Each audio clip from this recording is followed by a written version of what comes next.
Hey guys, welcome to today's video. Today I'm going to be reacting to the most painful cartel deaths ever. I might sound a little bit sick because I am, but it is what it is.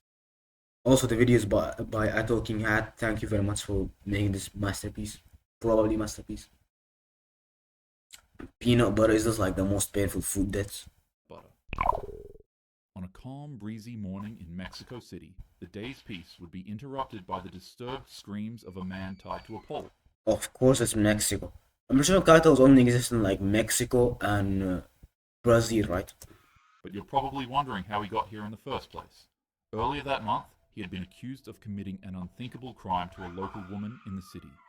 Word of his actions spread quickly, angering friends, families, and other locals until Wait, then how is it the cartel's mistake?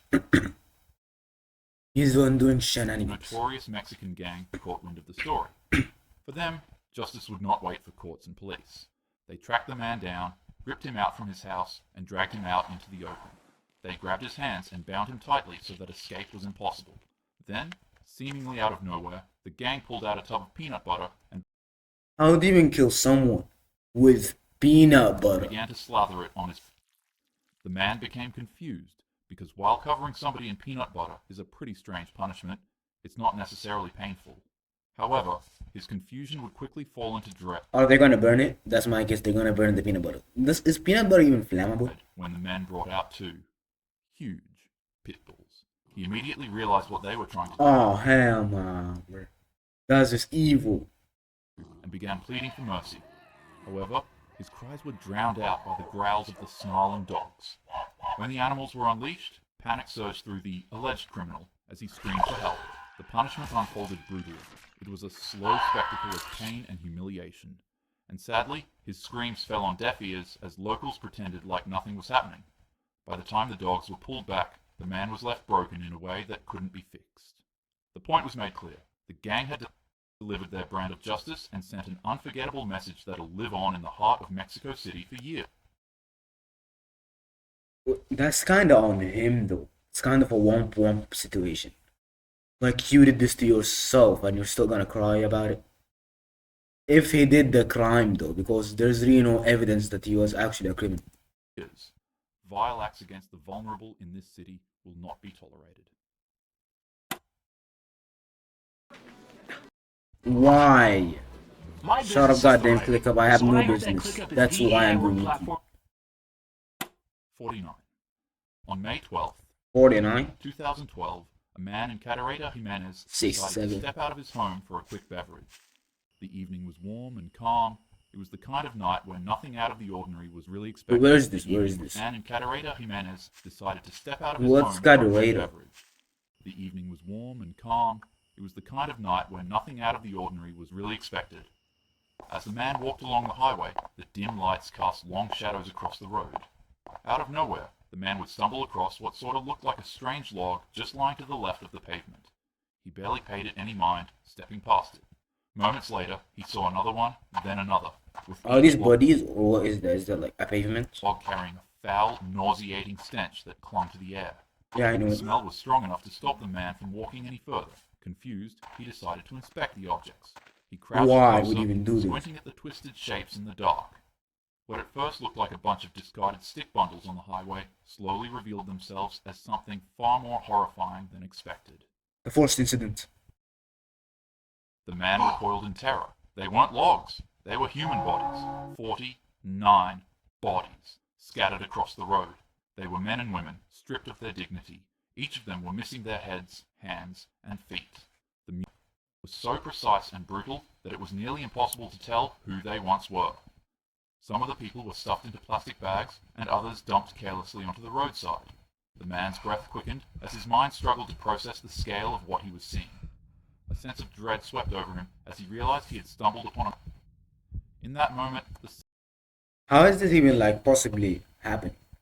How could the police be so shit that 49 people died without them being able to stop it? silence of the night felt oppressive. The road transformed into a grotesque stage of terror. Later, authorities would confirm what many feared. This was the work of Los Zetas, one of Mexico's most violent Oh, cartels. it's Mexico. I mean, no shit that happened. The bodies were left as a chilling message in an ongoing war for control of smuggling routes into the United States. By dawn, the site was swarmed with police and soldiers with their flashlights cutting through the Smuggling what though? Just a smuggling. Smuggling of what? Could be anything. Could be coke. It could be anything. dark as they documented the carnage. Officials were able to arrest the perpetrator of the tragedy, Daniel Jesus Elizondo Ramirez, Alone? Is just him without anybody else helping him? known as El Loco. This is just one of many atrocities that happen in Mexico Bro, even his nickname is bad. because of wars like these. And if there's one thing that's true about these conflicts, it's that the innocents will always be the ones who have to pay. May their souls rest in peace. I mean, rest in peace, bro, but like, what's even the point of these wars? It's not like having more land is gonna give them more money. They're not even government or anything. The Ghost Rider incident.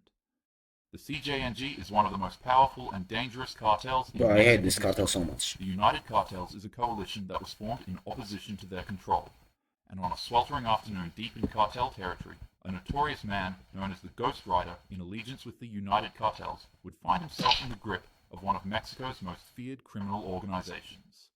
You see, Ghost Rider got his peculiar name from his horrific reputation. He was known for setting his victims ablaze and leaving them out in the open to be discovered. However, now that he was captured and surrounded by the CJNG, his fate became sealed Bro, long the animations are crazy. before cameras even started rolling. This cartel was not content with simply eliminating a rival. They wanted to carve a message into the eyes of each and every one of their enemies, and in their eyes, Ghost Rider's nickname provided the perfect stage for humiliation. The camera steadied on him as members of the cartel mocked the moniker he had carried, and then with a calm and chilling demeanor, they doused his face in accelerant and struck a flame. What followed was a spectacle designed not just to eliminate, but to terrify. The man's face ignited in an instant. Flames began dancing across his skin, Wouldn't it burn his entire body? How do they burn his face on? consuming the man's head until it became unrecognizable. Bound and helpless, his muffled cries pierced the silence as the cartel stood by, watching. The man could no longer see, and his head now resembled nothing but a skull. But horrifically enough, he was still screaming. This terrible sight, But you can still live after that? paired with his nickname that once gave him power in the criminal underworld, had been twisted into a cruel, barbaric joke. The man had literally become the Ghost Rider, just in a very wicked sense. I mean, still, it's still kinda on him. He's still like a criminal. He did this to the people he killed too. It's not like they're evil or anything. I mean, all of them are bad. There's no one good in their story.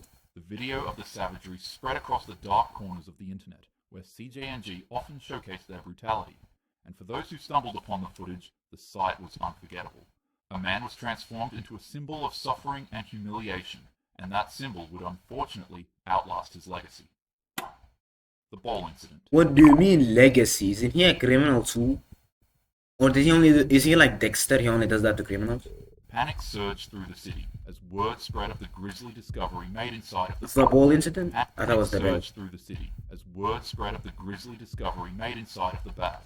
In Los Mochis, police chased down reports of red-stained sacks dumped all over the town. Oh, red stained what? In Los Mochis, police chased down reports of red-stained sacks dumped all over the town. Each Red one stained what? Oh, sacks. Bruh, he not say it like that. revealed another part of a human body, like some sort of sick, twisted treasure hunt. Inside one bag was a torso, in another bag were severed limbs. But the true horror that shocked the city came from a janitor cleaning the front of a city hall. While doing his job, he stumbled across a sports bag, but when he went to pick it up, a soccer ball bounced out of it. As it rolled over, the ball revealed that it was stitched with human skin. A man's face was pulled tight over the leather with its lips sewn shut, and a note beside it read, "Happy New Year, because this will be your last." In early January 2010, a 36-year-old man named Hugo Hernandez had mistakenly crossed into Sinaloa cartel territory, while they were in the midst of one of the bloodiest cartel wars in history against the Juarez. They immediately abducted the man, tied him to a chair, brought out a chainsaw, and well, the rest was history. This is just one of the hundreds of thousands of civilian casualties in this non-stop war. The violence is so bad that reporters and journalists stopped reporting on it because they too were brutally. Bruh, I ain't even Wait, tried no, we should pause. go explore. Guys, I gotta go. I'll see you tomorrow. Oh, see ya. Bye. Wait, Stop do you have being any more mad. I mean, the last one is just weird. Like he's a civilian. He didn't even do anything. I mean, there should be like a map that shows what territory is which and if there's a war inside of it. That would make it easy for the people in like Mexico or El Salvador or Brazil to walk around. Or maybe even America, bro. Then people in Chicago have it hard too. You will beware? Okay, maybe that's kind of a good idea, but I'll keep watching. Cameras begin rolling, and then the footage adjusts. The scene is set on a man bound with his hands and legs tied by extension cords. As the camera focuses more, it becomes clear that the man is most certainly not alive. His face is missing, and so are his hands and eyes. However, in sheer impossibility, the man begins moving violently.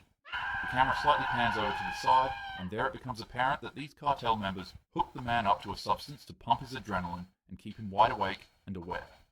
Because of this, it is impossible for the man to pass out. And that's when it starts. The cartel members pull out a knife and stick a metal pole in the man's mouth in an effort to silence him.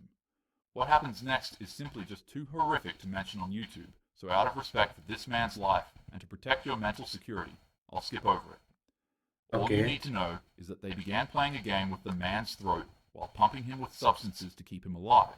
The best thing I can compare this to is if you were to undergo surgery and one of the operating doctors forgot to give you anesthesia, which, by the way, is just a medical treatment that typically makes you unconscious and unaware during painful surgeries. Normally in a case like this, you'd shoot up in extreme pain, but since you're restrained, the agony would just cause you to pass out on the operating table. Now imagine if the doctors were also injecting you with some type of liquid that prevented you from passing out and kept you wide awake, to watch what they were doing to your body in complete horror. That's pretty much what happened, and after the men were done, the video would finally end. But shortly afterward, another video in the same room would surface. In it, you can see the same men playing soccer with the victim's head, kicking it back and forth to each other in efforts to catch it. That's messed What up. makes this incident as horrific as it is isn't the sheer brutality of their actions. When the men were carrying out this atrocity, it's heavily noted that they would be talking to each other, calm and casually, as if it were another Tuesday morning at their shift. All the meanwhile, a popular 80s hit would play in the background, striking a mind-boggling contrast between their gruesome acts and the fun and enjoyable disco song. The song is called Funky Town by Lips Incorporated, and chances are you've probably already heard this song countless times when you were young. When I was a child, this was a song they played for me at Chuck E. Cheese and at school festivals. And now, my memories of this fun and stupid disco song are tainted by the actions of the wicked. The warmth, security, and luxuries we have today were not... Okay, so this is where I want to end the video. I'm just gonna make like a comment about the last one. That one is just kind of strange. Like, wouldn't the adrenaline make him unable to comprehend what's happening, at least mostly? I mean, at least that's a good part, but like, what's the point of this? And how do you even get adrenaline causing material? That's also kind of strange. And the biggest question is probably regarding the entire thing about the cartel. Who watches these videos? How do you even find these and how do you even watch these? I mean, I know the CJ&J do have a Twitter account, at least I think that's their official account, but like, they don't post videos there because they're not allowed to, obviously. But who watches these? How do they watch them? Like, is it on the dark web? And obviously don't go looking for these. You probably won't find them, but just don't. It's not worth it. And rest in peace for those who died innocently. But for the criminal ones, you low-key do deserve that, bro. You're doing the same thing. You gotta feel it too. And just make sure to like, subscribe, and bye.